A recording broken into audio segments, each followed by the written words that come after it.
Hello friends, welcome to our channel Indian comics universe. तो आज के कॉमिक्स हैं नागराज और कालदूत। तो चलिए शुरू करते हैं बिना किसी देरी के।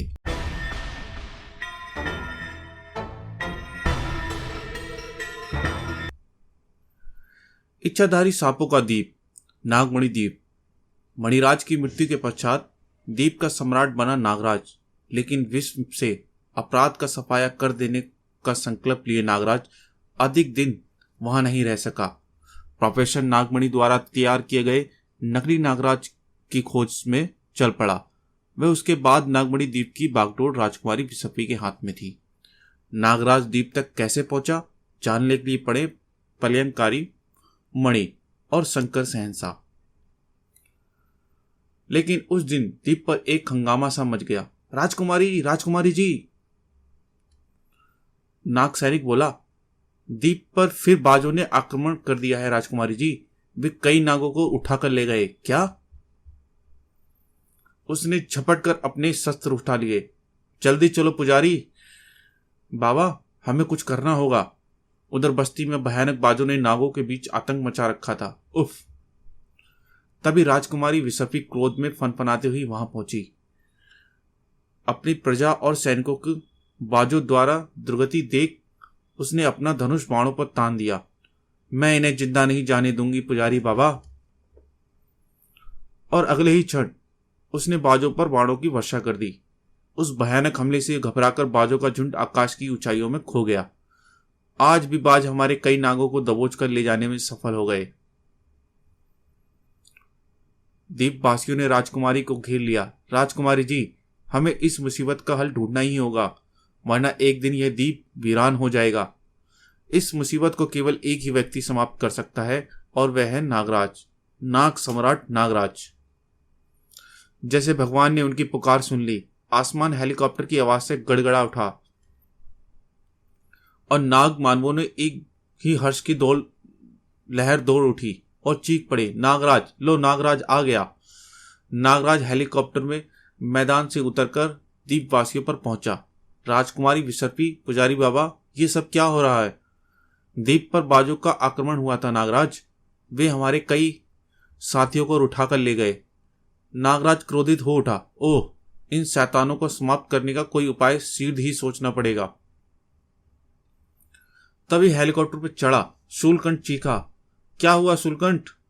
राजकुमारी, पुजारी बाबा, ओह, इसे क्या हुआ? देखिए, यहां एक अन्य मानव भी है। ये सुनते ही प्रहरी नाग क्रोध से पुकारते हुए हेलीकॉप्टर की ओर लपके। ओह नहीं, ठहरो! नागराज विद्युत की तेजी से हवा में लहराया। ठहरो, रुक जाओ! क्रोधित नाग प्रहरियों को वहीं रोककर नागराज हेलीकॉप्टर में घुस गया। अगले ही क्षण नागराज के साथ नागदंत को हेलीकॉप्टर से बाहर आते देख सभी चौंक उठे।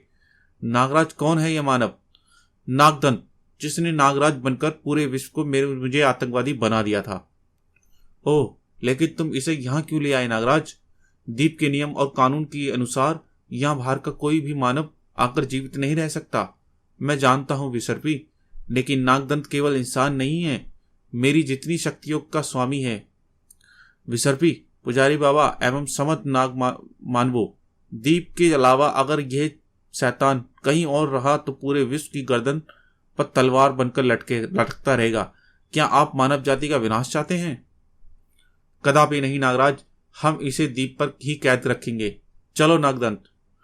शीघ्र ही पुजारी बाबा उन्हें लेकर बस्ती की ओर दूर एक झोपड़ी के पास पहुंचे। नागराज, यह है द्वीप का कारागृह।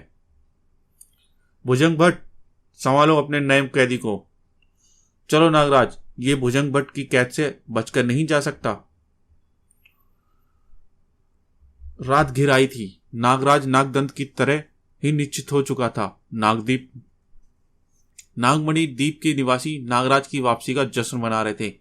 बताओ नागराज, शूलकंठ जीतेगा या असिपक्ष? थोड़ा धीरज रखो राजकुमारी, अभी हार जीत का फैसला हो जाता है। तभी शूलकंठ मध्य रेखा की तरफ बढ़ता हुआ प्रतीत होता तो कभी असिपक्ष। एक द्वंद्व शूलकंठ और एक असिपक्ष को बीच जारी था। वह दूसरा भुजंग भट्ट की कैद में पड़े नागदंत का दिलो दिमाग बीच में। मुझे हर हालत में आज रात इस कैद से बाहर निकलना होगा। दूर हट जाओ मेरे शरीर से। जब मुझे कैद से आजाद होना है। और अगले ही पल वह असीमित शक्ति से उसने नागरस्सी को बंधन तोड़ दिया और फिर नागदंत एक मामूली सा प्रहार उस कारागृह का दरवाजा तोड़ने के लिए किया। नागदत्त को इस कागज की जेल में कैद किया नागराज ने। अभी उस भुजंग भट्ट को देखता हूं। कहां है वे भुजंग भट्ट? लगता है डरकर भाग गया। नाग के रूप में विश्राम कर रहा भुजंग भट्ट यह ललकार सुनकर फुफकार उठा। शीघ्र ही वे नाग मानव के रूप में आ गया। सावधान नागदंत, मैं तुम्हें कैद से भागने नहीं दूंगा। और अगले ही क्षण भुजंग भट्ट की पूंछ पर फौलादी टक्कर नागदंत की छाती पर पड़ी। फिर भुजंग भट्ट ने नागदंत को संभलने का अवसर नहीं दिया। अब तुम्हारी हार निश्चित है नागदंत। तभी नागदंत ने एक अमोघ शस्त्र का प्रयोग किया, जहरीली फुक्कार। उफ, ये क्या शैतान, मुझे कुछ दिखाई नहीं दे रहा। भुजंग भट्ट लड़खड़ा गया और इधर लड़खड़ाता हुआ असी पक्ष। इधर शैतान नागदंत ने भाला उठा लिया था। अब तुम्हें तुम्हारी निश्चित हार यानी मौत को कोई नहीं बचा सकता भुजंग भट्ट। उधर शूलकंठ ने विजय प्राप्त कर ली। असी पक्ष हार गया नागराज। हाँ, शूलकंठ जीत गया। इधर घायल हुए भुजंग भट्ट को नागदत्त भाले को गोदता चला गया और फिर घायल भुजंग भट्ट को तड़पते छोड़ वहां से भाग निकला। अंतिम सांसें गिनता हुआ भुजंग भट्ट नाग रूप में जाकर रेंगता हुआ नगाड़े पर चढ़ गया। मुझे मरने से पहले नागदंत के भागने का समाचार नागराज तक पहुंचाना होगा। और फिर वे अपनी आखिरी सांस तक नगाड़े पर फन पटकता पटकता चला गया। उधर नागराज ने शूलकंठ की विजय का तालियां बजाईं। बहुत अच्छे शूलकंठ, तुम नीचे ही सर्वशक्तिमान हो। और सभी वातावरण में नगाड़े की आवाज गूंज उठी। चौंक उठा नागराज। पुजारी बाबा, ये नगाड़े की आवाज कैसी? नागराज, लगता है भुजंग भट्ट किसी विपदा में है। शीघ्र ही वे कारागृह तक पहुंच गए। ओ महाबली, भुजंग तो मृत पड़ा है। हाँ, नागदंत फरार हो गया। और अगली सुबह नागमणि द्वीप पर नागदंत की खोज प्रारंभ हो गई। स्वयं नागराज भी तेजी से नागदंत को खोजता बढ़ रहा था। नागदंत को जल्दी खोजना आवश्यक है। अरे, ये गुफा कैसी? इसमें से धुआं कैसा? मुझे इसमें प्रवेश करना चाहिए, किंतु यह भारी चट्टान। नागराज ने अपनी अति शक्ति का प्रयोग किया। जरूर उस नागदंत ने ही चट्टान को इस गुफा से मुंह बंद किया होगा। सीधे ही उसने चट्टान को हटा फेंका। जरूर अंदर छुपा होगा। जाएगा तो कहां? बढ़ता ही जा रहा है और आगे तो अंधेरा बढ़ता ही जा रहा है। ओह, उस मोड़ पर रोशनी कैसी? ओह, यह तो किसी भयंकर जीव की सांस लेने का स्वर लगता है। वह भयानक दृश्य देखते ही विस्मय से आंखें फैल गई नागराज की। ओह, यह कौन है? भयंकर सर फुकार उठा। कालदूत की गुफा में घुसकर उसकी तपस्या भंग करने की चेष्टा कैसे की दुष्ट मानव? इस दुष्ट पर कदम नहीं रख सकता था और तू मेरी गुफा तक घुस आया, किंतु अब तुझे मरना होगा। लेकिन नागराज अपनी जगह छोड़ चुका था। चट्टान के स्थान पर एक गड्ढा नजर आने लगा। ओह, यह फुक्कार मुझसे टकरा जाती तो मैं इस पत्थर की तरह गल जाता।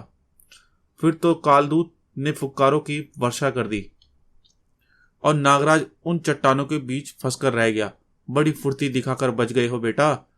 अब बताओ कैसे बचोगे? मेरी बात तो सुनिए बाबा, मैं इस द्वीप का। तुरंत ही कालदूत ने फिर उस पर हमला किया। उफ, ऐसे कब तक बच पाऊंगा मैं? नागराज जैसे बलशाली भी आज दांतों तले पसीना आ गया था। कालदूत की अगली फुक्कार का सामना करने वाली जहरीली फुक्कार किया। आज मौत निश्चित है नागराज। किंतु फिर भी नागराज के कंधे पर झुलसा गई। उफ, बहुत खेल लिया मानव। अब तेरी लीला यहीं समाप्त कर देता हूं। इस पूंछ के वार से अब तू नहीं बच सकता।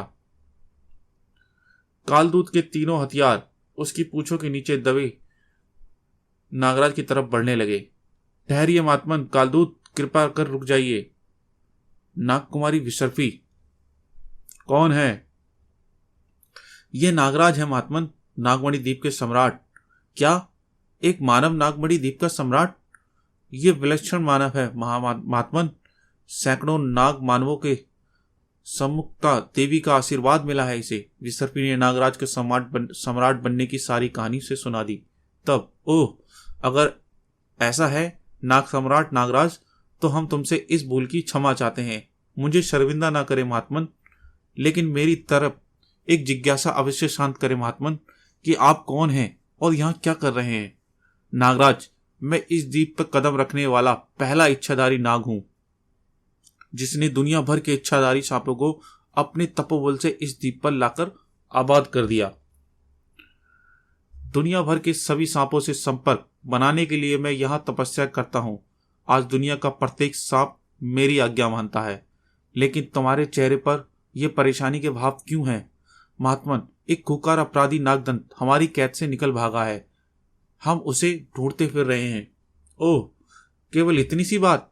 आओ मैं तुम्हें दिखाता हूं कि नागदंत कहाँ है। दिखाएं महात्मन। शीघ्र ही कालदूत ने अपने मुंह से एक मणि उगलकर हाथ में ले ली।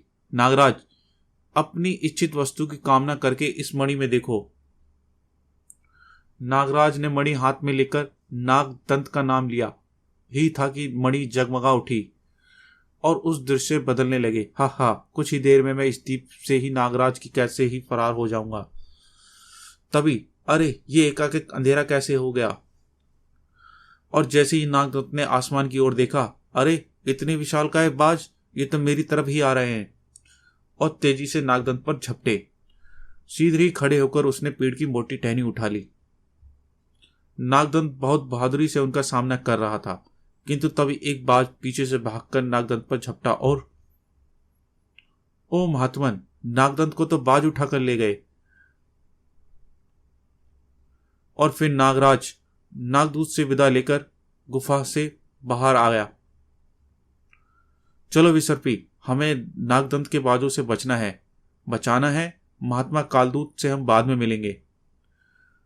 और फिर महात्मा मानवता का रक्षक का बड़ा बाजों के खोज में। अब दोनों समस्या को एक ही जगह मिलेगा, और जल्द ही दोनों खुले मैदान में आ गए। जब हमें बाजों पे हमले की प्रतीक्षा करनी होगी। लो नागराज, जिनका तुम्हें इंतजार था वो आ गए, सांपों के दुश्मन। हाँ विसर्पी, तैयार हो जाओ। अब हमें इनके सहारे नागदंत तक पहुंचना होगा। शीघ्र ही दो बाज उनकी तरफ झपटे और एक विसर्पी को पंजे में जकड़कर उड़ चला, जबकि दूसरे बाज को नागराज ने पकड़कर उसकी पीठ पर लेट गया। और अगले ही पल नागराज की सर्पीली आंखें बाज की आंखों में भेदने लगी। जब तुम मेरे वश में हो, तुम वही करोगे जो मेरी मानसिक तरंगें तुम्हें निर्देश देंगी। नागराज का सम्मोहन चला और बाज नागराज का गुलाम हो गया। अरे, ये तो पहले ही किसी के सम्मोहन में बंधा है। मुझे देखना होगा कौन है वह। अगले ही पल बाज की आंखों में एक आकृति उभरी, और कुछ ही देर बाद नागराज बाजों के पंजों पे जकड़ा हुआ आकाश की ऊंचाइयों में उड़ चला। मुझे अपने आका के पास ले चलो। जल्द ही नागराज को वह बाज नजर आने लगे जो विसर्पी को ले उड़ा था। अरे, यह तो उस द्वीप की तरफ उड़ रहा है। उधर वह बाज विसर्पी को लेकर टापू की धरती पर बढ़ने लगा। अगले ही पल एक विशालकाय बाज की मूर्ति के ऊपर मंडरा रहा था, और फिर मूर्ति की खुली हुई चोंच के ऊपर पहुंचकर उसने विसर्पी को उस बाज के मुंह में डाल दिया। नागराज वहीं एक पेड़ पर छिपा यह दृश्य देख रहा था। ओह, ये क्या बाला है! न जाने इस मूर्ति में घर में क्या है और विसर्पी किस हाल में होगी। दिन में इन आदिवासियों को छेड़ना ठीक नहीं होगा। पहले देखता हूं कि विसर्पी को छोड़कर ये बाज कहां जाते हैं। और अगले ही पल वह पुनः बाज के पंजों में जकड़कर उड़कर चला गया। ओह, इतने सारे बाज! और ये गैंडा जरूर इनका परीक्षण रहा होगा। नागराज को एक पेड़ पर छोड़कर वह बाज पिंजरे के दरवाजे में प्रविष्ट हो गया। ओह, अंतिम बाज! साहुल भी आ पहुंचा। इसका मतलब आज दो बाज मारे गए। और बाजों के परीक्षण बाजुली के जाने के बाद तो मुझे इन बाजों को खत्म करना है, किंतु कैसे? तभी अचानक उसके दिमाग में एक विचार आया। वाह, अगर मैं इनके पीने के पानी में विष मिला दूं तो ये सभी पानी पीते ही समाप्त हो जाएंगे। नागराज पिंजरे के दरवाजे खोलकर अंदर घुसा। है तो ये मानवीय का अमान्य कार्य, किंतु इतनी बड़ी नाग जाति की रक्षा के लिए मुझे इन कुछ बाजों की बलि लेनी ही पड़ेगी। किंतु उसके अंदर घुसते ही बाजों ने शोर मचाते हुए उस पर हमला बोल दिया। नाग जाति की रक्षा के लिए नागराज उन 50 खुखार दंडों से घिर चुका था। उफ, खैर इनके शोर मचाने से इनका परीक्षण सतर्क हो जाएगा। बाज अपनी चोंच व पंजों से उन पर हमला करने लगा। उफ, मुझे अपनी आंखों से इनके प्रहार से बचानी होंगी। बाज एक घातक प्रहारों को मुस्कुराते हुए सहते हुए आखिर नागराज ने पानी को अपनी जहरीली फुकार से विषैला कर दिया। किंतु तभी तड़ाक, कौन है रे दुष्ट? बजूली के बाज को मारने आया था? और इन शैतानों को तैयार करने वाले शैतान, तुझे यहां तेरी मौत लखी चलाई है। और फिर वह पिंजरा एक उखाड़कर बन गया, जिसमें एक तरफ नागराज का, दूसरी तरफ एक 51 पहलवान। सावधान बजूली। शक्तिशाली प्रहार के बलस्वरूप बजूली उछला और धड़ाम, किंतु बजूली फुर्ती से उठा और दोनों भिड़ गए एक दूसरे से। दोनों ही शक्ति में एक दूसरे से बढ़कर थे, परंतु नागराज को के साथ बाज की भी सामना करना पड़ रहा था। टक्कर बेजोड़ थी दोनों की। नागराज बजूली का सामना कर रहा था और मौका मिलते ही बाजों को भी मार रहा था। नागराज सी का फंदा बाजों की जान बहुत आसानी से ले रहे थे। अब की बार नागराज ने एक तीर से 2 निशान, एक अनोखा तरकीब निकाली और धाड़, बजूली के भीमकाय शरीर से नीचे दबकर 1-2 धराशायी हो गए। चमत्कारी शक्तियों का मालिक बजूकी का क्रोध आ उठा। अरे दुष्ट, अब बहुत खेल हो चुका, बच अब मेरी मानसिक शक्तियों के प्रहार से। और जबरदस्त मानसिक शक्ति के प्रहार से फलस्वरूप नागराज उछलकर दूर जा पड़ा। उफ, ये तो बहुत खतरनाक है। और अगले ही कुछ जबरदस्त प्रहारों के बाद नागराज का बेदम कर दिया। हाय, उफ, नहीं नहीं नहीं, क्यों? अब मर इस घातक शक्ति से। इतना घातक था कि वे बाज भी आवाज निकल जाए और उसके प्राण परेखू हो गए। नागराज की शक्ति दबाव दे चुकी थी। वह खड़ा ना हो सका। बचा लिया तुझे इस बाज ने बेटा, अब नहीं बचेगा। उफ, लगता है बचूंगा नहीं, दिमाग से काम लेना होगा। बजूली ने नागराज को बाहों में कसकर जैसे ही उसे पलटा, नागराज ने घातक विष उसके मुंह पर उगल दिया और नागराज का यह अचूक वार बजूली को महंगा पड़ा। अब नागराज अपनी पूरी शक्ति बटोरकर खड़ा हुआ। मुझे अभी और शैतानों का सामना करना है। फिर नागराज काल बनकर बाजों पर टूट पड़ा। नागों की मौत दूत बनकर नागराज की विषैली फुकारों का सामना न कर पाए। उफ, ये दोनों आखिरी हैं। नहीं नहीं, ये तूने क्या किया? मेरे बरसों की मेहनत से सिकाए पाले हुए मेरे सभी बाजों को मार दिया तूने। किंतु अब नागराज ने बजूकी को संभलने का मौका नहीं दिया और जब उसके प्राण नहीं निकल पाए तो उसने पैर नहीं हटाए। मरते वक्त यह जान ले दुष्ट, मैं नागराज हूं और तूने अपनी मेहनत गलत काम में लगाई, इसलिए तेरी जिंदगी के साथ ही यह व्यर्थ हो गई। फिर नागराज उस बेमिसाल अखाड़े से पहलवानों को मात देकर विजयी होकर बाहर निकला। ओह, रात घिराई। नागराज एक दिशा में बढ़ चला और उसे काम भी बहुत थे। चलो, बाज का संकट हमेशा के लिए टला, पर अब मुझे विसर्पीय नागदंत और अन्य नागों को ढूंढना है। कुछ देर बाद, अरे यह तो मैं समुद्र के किनारे पहुंच गया, किंतु ये चमक कैसी? ये तो कोई जहाज है और कबीले वाले भी मसाले जलाए हुए हैं, आखिर खड़े इशारा कर रहे हैं। रॉकी, फटाफट स्टीमर उतारो, खैर आइलैंड पर पहुंचो। और जल्द ही रॉकी का स्टीमर द्वीप के किनारे आ पहुंचा। आओ रॉकी साहब, इस बार तो बहुत माल है इनके पास। हम भी तो माल लाए हैं, तुम्हारा सरदार जगालू। नागराज हैरान था ये सब देखकर। ये तो स्मगलर लगते हैं, पर इनका यहाँ क्या काम? पीछा करके देखता हूँ। एक सुनसान स्थान पर ये सब ठिठक गए। रॉकी साहब, अब इस काम में बहुत मुसीबत आने लगी हैं, आपको हमारा मेहनताना बढ़ाना होगा। जरूर, मैं बॉस से बात करूंगा। एक आदिवासी ने बढ़कर जमीन पर लगा एक ढक्कन खोला। चलिए चलिए रॉकी साहब, आओ आपको माल दिखा दें। और नागराज के देखते देखते वे सब रिक्त स्थान में समा गए। अरे, ये सब अंदर समा गए। फिर नागराज भी उसमें वही उतर गया। कोई बहुत बड़ा रहस्य लगता है इस द्वीप पर। कोई खतरनाक खेला खेला जा रहा है शायद। ये देखिए रॉकी साहब, कैसे शानदार नाग पकड़े हैं इस महीने हमारे बाजों ने। आप इन्हें ले जा सकते हैं, चाहे तो इनकी खाल बेचें या विष, ऐसे तो ये बेच ही देंगे इन्हें। नागमणि द्वीप के सैकड़ों नाग वहां शीशे के बक्सों में कैद थे। उफ, तो ये लोग पोर्चर्स हैं, नागों की खाल बेचने वाले। किंतु एक पेटी में नागदंत भी बंद था। अरे, यह क्या कंगारू सरदार, पेटी में बंद? पेटी में आदमी? हाँ रफी साहब, शायद ये इच्छाधारी लगनाग है। हमने इसलिए इसे आजाद नहीं किया और आज ही पकड़ में आया है। तभी एक गनमैन होश में आया और बोला, रॉकी साहब, मुझे पता है ये कौन है। ये नागराज है, नागराज अपराधियों का काल।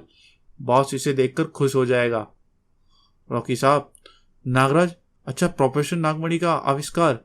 ठीक है, इसे संभाल कर ले चलो। तत्पश्चात वे पेटियां बाहर निकल जाने लगी। रॉकी साहब, अगली बार हमारा ध्यान रखिएगा। जरूर। परंतु अगली बार शायद अभी नहीं आने वाली थी। आगे बढ़ते आदिवासियों के सामने सांपों की दीवार खड़ी थी। हाय, इतने सांप! ये बाहर कैसे आ गए? डर के मारे इतने सांपों के साक्षात दर्शन से कईयों के हाथों से तो शीशे की पेटियां छूटकर जमीन पर बिखर गईं। आज नहीं छोड़ेंगे, ये परसों का बदला लेकर रहेंगे आज। और फिर शुरू हुई सांपों की और इंसानी रूपी शैतानों की। जबकि नागराज, आओ राजकुमारी विसर्पी। देखते ही देखते वो मानवीय रूप धारण कर लिया। नागराज, तुम यहाँ अलग खड़े हो? अरे, तुम तो बहुत घायल हो। हाँ राजकुमारी, किंतु मैं अलग नहीं खड़ा हूं। राखी पर नजर रखे हुआ हूं, जो नागदंत को लेकर भागने की फिराक में है। उधर चलो, जल्दी चलो, सब गड़बड़ हो गया। लगता है इसको बचाकर भी हम जा पाएंगे शिप में, लेकिन नहीं। रुक जाओ रॉकी साहब, एक कदम भी आगे मत बढ़ाना। चौंक उठा रॉकी, फिर अगले ही लगातार गोलियों की बौछार कर दी। हाय, एक और नागराज। किंतु उसे लगा कि उसकी गन में नकली गोलियां भरी थीं, क्योंकि उसके चेहरे पर पड़ने वाले नागराज का प्रचंड गुस्सा उसका असली लगा। फिर दोनों आदिवासी भी पेटी फेंक कर नागराज पर झपटे। दोनों ने भाले नागराज के जिस्म में पैरस्त कर दिए, किंतु नागराज के बार वे अब ना सह पाए। नाग कुमारी विसर्पी ने दौड़कर वह भाले नागराज के पेट से बाहर खींचे। ओ नागराज, यह क्या हुआ? कुछ नहीं विसर्पी, मुझे इन घावों से कुछ नहीं होता। मेरे घाव अपने आप ठीक हो जाते हैं। रॉकी ने मौका देखकर गन सीधी साधी और नागराज ने विसर्पी को धक्का देकर बचा लिया।